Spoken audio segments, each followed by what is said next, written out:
তবে বৃশ্চিকের পরিবর্তন হবে। কিসের পরিবর্তন? Change of your thinking, change of your location. অনেকের জব লোকেশন চেঞ্জ হবে, অনেকের চাকরির জায়গা পরিবর্তন হবে, অনেকের অর্গানাইজেশন চেঞ্জ হবে। চেঞ্জ আমরা প্রভূত পরিমাণে দেখতে পারবো 2026 সালে বৃশ্চিক রাশির ক্ষেত্রে। বৃশ্চিকের পরিবর্তনের সম্ভাবনাটা কিন্তু আমরা অনেক বেশি স্ট্রংলি দেখতে পারবো যদি সবকিছু ঠিক থাকে। ঠিক থাকবে সবকিছু।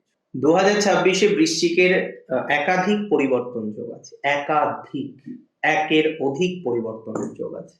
আপনি যদি বলেন দাদা এটা কি প্র্যাকটিক্যাল, এটা কি সত্যিই আছে? প্র্যাকটিক্যালি আছে। একাধিক পরিবর্তনের সংযোগ দেখতে পারবেন, এটুকু প্রতিশ্রুতি দিচ্ছি। একাধিক পরিবর্তনের সংযোগ দেখতে পারবেন বৃশ্চিক। খুশি আসবে, জানেন তো, বহু ক্ষেত্রে হয়তো সাময়িক কষ্ট হবে, যে মানুষটা ছেড়ে চলে গেল, কষ্ট পেলেন, আঘাত পেলেন, কিন্তু আলটিমেটলি দেখবেন কত রকম খুশি পান জীবনে। রিলেশনশিপে ইভেন খুশির একটা মুহূর্ত প্রাপ্তির সম্ভাবনা স্ট্রংলি দেখতে পাচ্ছি। রিলেশনশিপ লাইফের ক্ষেত্রেও একটা পরিবর্তনশীলতার জায়গা আমরা দেখতে পারবো। সম্পর্কজনিত বিষয়ে অনেকটা ইমপ্রুভমেন্টের জায়গা আমরা দেখতে পারবো। কিছু কিছু ক্ষেত্রে নেগেটিভ ভাইবস আছে রিলেশনশিপের ক্ষেত্রে, দ্যাট ইজ ভেরি ট্রু। সেই জায়গা থেকে একটা ইমপ্রুভমেন্টের জায়গা আমরা কিন্তু প্রত্যক্ষ করতে পারবো।